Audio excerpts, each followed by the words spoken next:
मुर्दाबाद मुर्दाबाद मुर्दाबाद प्रवेश कमेटी मुर्दाबाद मुर्दाबाद मुर्दाबाद हरियाणा सरकार मुर्दाबाद, हरियाणा सरकार मुर्दाबाद। नमस्कार, मैं हूं सोमेश ढाका और आप देख रहे हैं वीटीएस लाइव न्यूज़। और इस वक्त मैं चरखी दादरी के लघु सचिवालय में यहाँ पर मौजूद हूँ और आप यहाँ पर देख पाएंगे कि लघु सचिवालय में काफ़ी सारी पुलिस बल यहाँ पर तैनात किया गया है। और इस पुलिस बल को तैनात करने का मेन मकसद जो है वो है कि यहाँ आज कष्ट निवारण समिति की बैठक होनी थी और उसके बाद काफ़ी सारे जो परिवार थे उनको सुना जाना था। कष्ट निवारण समिति में हरियाणा के मंत्री श्याम सिंह राणा को पहुंचना था और हालांकि वो यहाँ पर नहीं पहुंचे हैं, लेकिन उसके बावजूद चरखी दादरी उपायुक्त के द्वारा उस बैठक को लिया जा रहा है। लेकिन उसके दौरान ही अगर आप यहाँ पर देखेंगे तो बाहर काफ़ी सारे यहाँ पर जो वकील हैं और उनके साथ साथ सामाजिक कार्यकर्ता हैं वो यहाँ बाहर इकट्ठे हुए हैं और उनके द्वारा इस कष्ट निवारण समिति का बहिष्कार किया जा रहा है। साथ ही साथ मांग की जा रही है कि इस कष्ट निवारण समिति को भंग किया जाए, क्योंकि भ्रष्टाचार का अड्डा बनती हुई जा रही है। ये एक बड़ा आरोप यहाँ इन तमाम लोगों के द्वारा लगाया जा रहा है और हम आप लोगों को जैसे पहले भी दिखा चुके हैं। एडवोकेट संजीव तक्षक के द्वारा लगातार एक मुहिम छेड़ी गई है कि जो चरखी दादरी में कहीं अलग अलग जगहों पर जहाँ भ्रष्टाचार हो रहा है तो उसकी मांगें उठाई जाती हैं, लेकिन उन मांगों को सुना नहीं जाता।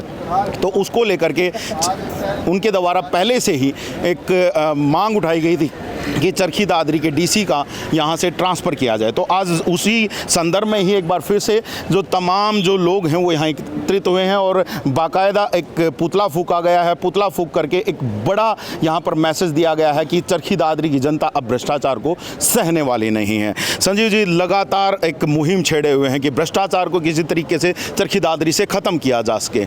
आज एक बड़ा प्रदर्शन, पुतला भी फूंक दिया गया है। देखिए, हमने आवाज़ ऊपर भेजने के लिए ये तरीका अपनाया है। वैसे तो हम चिट्ठियाँ पत्र लिख चुके हैं। आप बताइए, 2016 में जिला बना था, एक बड़े गांव से बुरी स्थिति होगी इस ज़िले की। इस ज़िले को कौन संभाले? यहाँ के अधिकारी संभालें। हम यूँ चाहते हैं कि हमारा ज़िला भी अन्य ज़िलों की बात ही एक ज़िले का स्वरूप ले ले। तो इसको सबसे ज़्यादा कंडम करने में, इस ज़िले को कमज़ोर करने में यहाँ के अधिकारियों का हाथ है। हमने समय समय पर किसी को अच्छा अधिकारी आया तो उसको अपलिफ्ट भी किया है, लेकिन को अधिकारी स्लीपिंग मोड में है तो हम उसको जगाने का काम भी किया है। अब बताइए, इसको इतने दिन हो गए हमारे डी साहब को यहाँ आए, कोठी से बाहर नहीं निकलता है। जब कोई सरकारी प्रोग्राम होता है, ग्रीवेंस कमेटी मीटिंग या रात्रि प्रवास, इसके अलावा दादरी की जनता को ये नहीं पता दादरी में डीसी है। आज का हमारा विषय क्या है? देखिए, जिला कष्ट निवारण समिति की बैठक होती है जिसमें हमारे मंत्री जी भी आते हैं। तो ये उम्मीद की जाती है कि इस तरह की बैठक में तो उच्च स्तर के मुद्दे होंगे और जिले की बड़ी बड़ी समस्याएं ठीक ठाक रहेंगी। हमने चरखी दादरी में दादरी के बाईपास को लेके, नेशनल हाईवे को लेके, दोनों पुलों की स्थिति को लेके, सड़कों की हालात को लेके, ओवरलोडिंग के हालात को लेके, अवैध माइनिंग के हालात को देख के और भ्रष्टाचार के मुद्दे हमारे ग्रीवेंस कमेटी में चलते आ रहे थे। अभी पिछली मीटिंगों में के दौरान क्या हुआ कि सुबह सुबह श्याम सिंह राणा जी जिला प्रशासन भड़क गया। तो जो जिले के जो बड़े मुद्दे थे हमारे को वहाँ कमेटी से बाहर निकाल दिया। कोई बात नहीं, हो सकता है उनके हमारे वैचारिक मतभेद ठीक ना, मतलब वैचारिक मतभेद हो या और कोई बात हो, हमारे को वहाँ से निकाल दिया। लेकिन यहाँ के जिले के अधिकारियों ने माना था कि हम पुलों की स्थिति ठीक कर रहे हैं, हम जाँच करा रहे हैं, ओवरलोडिंग पर ये कर रहे हैं, वो कर रहे हैं। मतलब उनको ये उन्होंने एक उम्मीद दे रखी थी कि जिले में सुधार होगा। अब उन परिवार को ही वहाँ से हटा दिया। इसके अलावा पिछली मीटिंगों में क्या था कि जैसे नीमली का और हमारे खेड़ी बत्तर का, बुरा का, 2-3 और गांव का अवैध कब्जों की एक शिकायत रखी जाती थी। तो वो लगातार सुनी गई 2-3 बार। बीडीपीओ आके या बड़े अधिकारी आके कहते थे अब की बार ये कर रहे, अब की बार वो कर रहे हैं। वो शिकायत ही हटा दी। तो एक किस्म की मनमानी है यहाँ पे। जिसका मन करता है उस शिकायत को सुनते हैं, जिसका मन नहीं करता उस शिकायत को हटा दिया जाता है। वो हमने शिकायत, वो आज का परिवाद का हमने जला दिया। आप उसमें देखोगे इनमें क्या है, अगर गौर से पढ़ोगे दिन को, कि कोई आदमी गली में हुक्का लिए बैठा है जी, वो हुक्का नहीं उठा रहा। हमने बार बार पुलिस को शिकायतें दे दी। गली में छज्जा है जी, मेरे पानी का नलका नहीं लगा जी, बिजली के तार ढीले हैं जी मेरे घर के सामने। जिले लेवल की कमेटी, मंत्री देख सुन रहा है और 10 आदमी बड़े अधिकारी बैठे हैं वहाँ, ये परिवार सुने जाएंगे। तो ये एक और बड़े परिवादों के लिए कहीं ना कहीं इस तरह की जो कमेटियां जो बनाई गई थी, नहीं तो जो दूसरी जो चीज़ें हैं, जैसे एक सुबह सुबह यहाँ पर जनता दरबार भी लगता है, उस दरबार के अंदर तमाम लोग अपनी अपनी छोटी छोटी समस्याएं लेकर के भी पहुँचते हैं। लेकिन जिला कष्ट निवारण समिति पूरे जिले में जो बड़ी समस्याएं हैं उनको शायद निपटाने के लिए बनाई गई थी, लेकिन अब कहीं ना कहीं उसमें जैसे कि वकील साहब बता रहे हैं कि चीज़ों को हटाया जाना शुरू कर दिया गया है। जहाँ से प्रॉब्लम होती है उस चीज़ को हटा दिया जा रहा है। दूसरी एक बात और देखिए आप, अगर यहाँ क्या सुना जाता है, हम एक बार अपना इस पर विचार करके देखें कि वो परिवार सुने जाते हैं जो नीचे वाले कर्मचारियों ने, अधिकारियों ने नहीं निपटाए, उनके ऊपर कार्रवाई क्यों नहीं की जाती? सही बात है। एक आदमी की क्या गलती है? वो तहसीलदार की शिकायत लेके यहाँ पे डीसी साहब के सामने जाए, 10 बार गिड़गड़ाए, अगली बार ठीक कर देंगे, अगली बार ठीक कर देंगे। तहसीलदार के ऊपर कार्रवाई क्यों नहीं? किसी बिजली विभाग का कोई कर्मचारी है या किसी भी डिपार्टमेंट का कोई कर्मचारी है, एक आदमी यहाँ दर दर क्यों भटके भाई?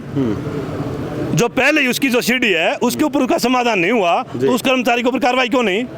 टोटली ड्रामा कर रखा है, ये लोगों को बेवकूफ़ बनाने का सिस्टम कर रखा है, इंगेज कर रखा है लोगों को। तो अब इसको भंग करने की आप लोगों ने मांग उठाई है, क्या लगता है जो मांग ये ऊपर तक पहुंचेगी तो कुछ कार्रवाई होती नजर आई?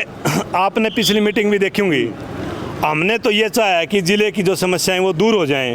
अब ऐसे नकारा अधिकारी जो घर से निकलते नहीं, और ऐसे लोगों को हम क्या करेंगे? तो हमने तो ये था या तो इसका सत्र ऊंचा हो जाए इस कमेटी का, आम पब्लिक को लिए पारदर्शी हो, लोगों को पता ही नहीं तेरा परिवार वहाँ जाएगा कि नहीं जाएगा। ठीक है, जो बड़े लेवल के परिवार हैं उनको वहाँ पे एंटरटेन नहीं किया जाता। तो फिर इतना पक्षपात, इतना बड़ा ड्रामा, इतना बड़ा दिखाव करने की क्या जरूरत है? इतने पैसे क्यों खराब कर रहे हो आप? जी, तो बड़े सवाल हैं जी, बड़े सवाल हैं, और ये सारे सवाल वाजिब भी हैं कि अगर इतनी बड़ी सतह पर अगर कोई मीटिंग हो रही है, उसमें लोगों के कष्ट सुने जा रहे हैं, तो उन कष्टों में वो जो बड़े जो कष्ट हैं, वो जो बड़े परिवार हैं, वो क्यों नहीं सुने जा रहे हैं? बड़ी बात है। तो अब एक बड़ा आपने यहाँ पे कहा है कि भ्रष्टाचार भी है, पूरा का पूरा सिस्टम चौपट हो रखा है, तो उसको लेकर के अब आगे का क्या विचार है? सोमेश जी, पब्लिक हेल्थ का हाल देखो आप, सभी ब्लॉकों का हाल देखो आप, और जितने विभाग हैं उनका हाल देखो आप, तहसील का हाल देखो आप, यहाँ पे सरल केंद्र का हाल देखो आप। जिले के 10 आदमी आके यूँ कहते हैं आगे व्यवस्था ठीक है, और वो रोएं तो किसके आगे जाके रोएं? तो कोई सुनने वाला नहीं है। दुखद बात यह है कि एक आदमी के साथ गलत हो रहा है तो उसको वो सुनाने के लिए जगह नहीं है। तो हमारी तकलीफ ये है, हमारे पास भी लोग आते हैं तो हम ये चाहते हैं कि ये सिस्टम ठीक हो जाए। अब प्रयास करेंगे सरकार को समय समय पर चेताने का, अगर कोई चीज़ ठीक नहीं हुई तो हम कोशिश करेंगे कोई बड़ा प्रदर्शन परमानेंट भी कर दें, यहाँ पे कोई धरना प्रदर्शन शुरू हो, क्योंकि जिले के लोग चाह रहे हैं, जिले के लोग दुखी हैं। जी, जिले के लोग दुखी हैं, और जरा और भी काफ़ी सारे यहाँ पर लोग हैं। गांधी साहब, क्या लगता है, काफ़ी समय से आप लोग ये चीज़ें देख रहे हैं और हालात जो हैं वो जस के तस हैं? यहाँ वैसे बड़ी अनियमितता चल रही है, प्रशासन लगभग फैल ही है यहाँ, और वो सवाए लोगों को टरकाने कोई काम नहीं करते। और इस प्रकार अगर जिला बनाने के लिए कोई लोगों को लाभ ही नहीं हुआ तो फायदा क्या हुआ? और ये तो शुक्र कि संजीव तकसकर के साथी भी 30 एडवोकेट यहाँ पर ऐसे एक्टिव रहते हैं जो भाइयों को जोड़ करके इनको चेताते हैं, जगाते हैं, उसके बावजूद भी उनको कोई फर्क नहीं पड़ता। और आम आदमी में, जनता में इस बात का भारी रोष है कि अगर इसी प्रकार रहते हैं कोई बड़ा प्रदर्शन और धरनों शुरू किए जाएंगे। मतलब आम आदमी को सड़क पर ही बैठ करके जो समाधान निकलवाने पड़े। पहले भी ऐसे हुआ है, पहले भी ऐसे हुआ है। और जब अगर इस किस्म की बात रही तो यहाँ लोगों में बड़ी भारी बेचैनी है। तो इसलिए मेरा तो यही निवेदन है कि कम से कम समय पर समझ जाए। और ये लोग जो बात उठाते हैं, पढ़े लिखे लोग हैं, एक भी इनकी निजी मांग या निजी सवाल नहीं है, पब्लिक वेलफेयर के काम है सारे, बार बार उठाते हैं, बल्कि अपमान की घुटनी भरनी पड़ती है इनको खुद को, लेकिन फिर भी जनता के लिए लगे रहते हैं। बिल्कुल, यहाँ पर ये बिल्कुल दिखता है, लगातार बार बार एक के बाद एक बैठकें होती हैं और उन्हीं बैठकों में सेम जो मुद्दे हैं लगभग आते रहते हैं और उनका परमानेंट कोई समाधान देखने को नहीं मिलता। मीडिया के द्वारा भी बार बार जब कष्ट निवारण समिति की बैठक खत्म होती है तो उसके बाद जो भी वहाँ पे अध्यक्ष होते हैं उनसे पूछा जाता है कि बार बार वही मुद्दे आ रहे हैं, तो ऐसे में परमानेंट समाधान के लिए क्या किया जा रहा है? लेकिन जवाब यही होता है कि कोशिशें जारी हैं। क्या कोशिशों से काम चल रहा है? इनके कोशिशों से काम नहीं चलेगा भाई साहब, काम से चलेगा। यह प्रशासन ने बिल्कुल एक ऐसी मिट्टी ले रखी है, अगर हम कहें तब भी शर्म आती है।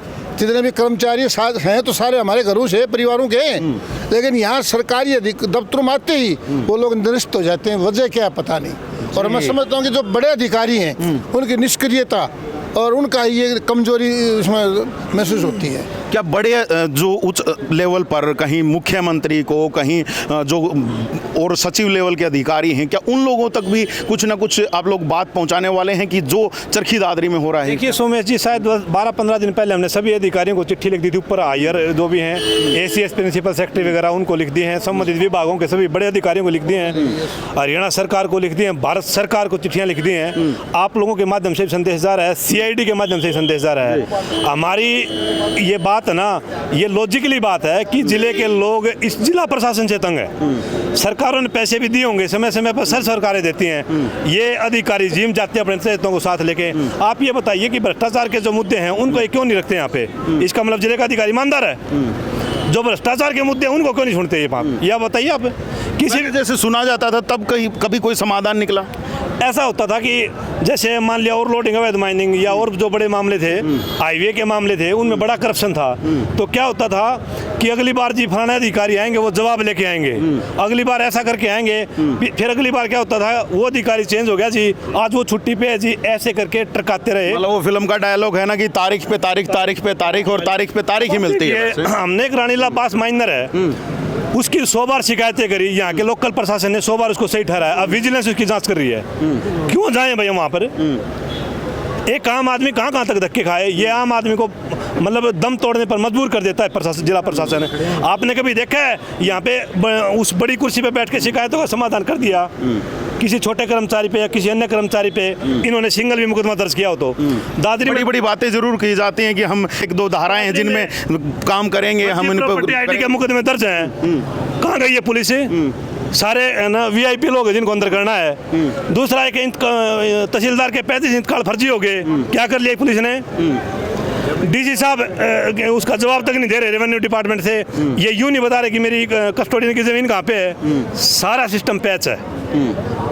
तो लोग तंग आ चुके हैं, लोगों के संदेश पे हम आगे आए हैं। तो बड़े आंदोलन की अब पूरी तैयारी? हाँ, ये तो एक सांकेतिक है, दादरी की जनता चाह रही है। जब भी चाहे हमने बड़े आंदोलन किए हैं, उसके रिजल्ट आए हैं। एक बार मैसेज दे रहे हैं, अगर ऐसा सही नहीं होगा तो बड़े आंदोलन करेंगे जी। तो बड़े आंदोलन की तैयारी चरखी दादरी का जो वासी है वो करने लग रहा है। और यहाँ पर आप जैसे देख भी पा रहे हैं, वकील भी हैं यहाँ पर, सामाजिक कार्यकर्ता भी हैं, तमाम लोग एकत्रित होकर के यहाँ पर चरखी दादरी के जो ये भ्रष्टाचार जो यहाँ पर अलग अलग डिपार्टमेंट्स में फैला हुआ उसके खिलाफ एक बिगुल छेड़ा है। आज एक सांकेतिक धरना प्रदर्शन यहाँ पर किया गया है, पुतला फूका गया है। तो वहीं दूसरी तरफ जो चरखी दादरी DC के यहाँ पर मुर्दाबाद के नारे भी लगे हैं। तो यहाँ अब बड़ी बात ये है कि ये जो भ्रष्टाचार है ये कब तक चरखी दादरी की जनता सहने वाली है और चरखी दादरी की जनता कब इस भ्रष्टाचार के विरुद्ध सड़क पर दिखाई देगी।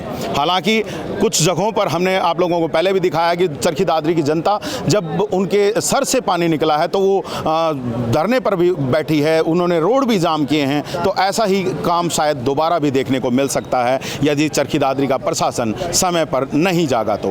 हालांकि कुंभकर्णी नींद है, जैसे कि मैं बार बार कहता रहा हूँ, कुंभकर्णी नींद है, कब खुलेगी कुछ पता नहीं है। ढोल नगाड़े कब तक बजाने पड़ेंगे पता नहीं है, लेकिन कुंभकर्णी नींद को खोलना जरूरी है ताकि जनता को कुछ राहत मिल सके। आप बने रहिएगा चैनल के साथ, देखते रहिएगा VTS लाइव न्यूज़ को। आगे भी जो अपडेट्स हैं वो आप लोगों तक पहुंचाते रहेंगे। मैं Somesh Dhaka, VTS live news के लिए अभी के लिए बस इतना ही।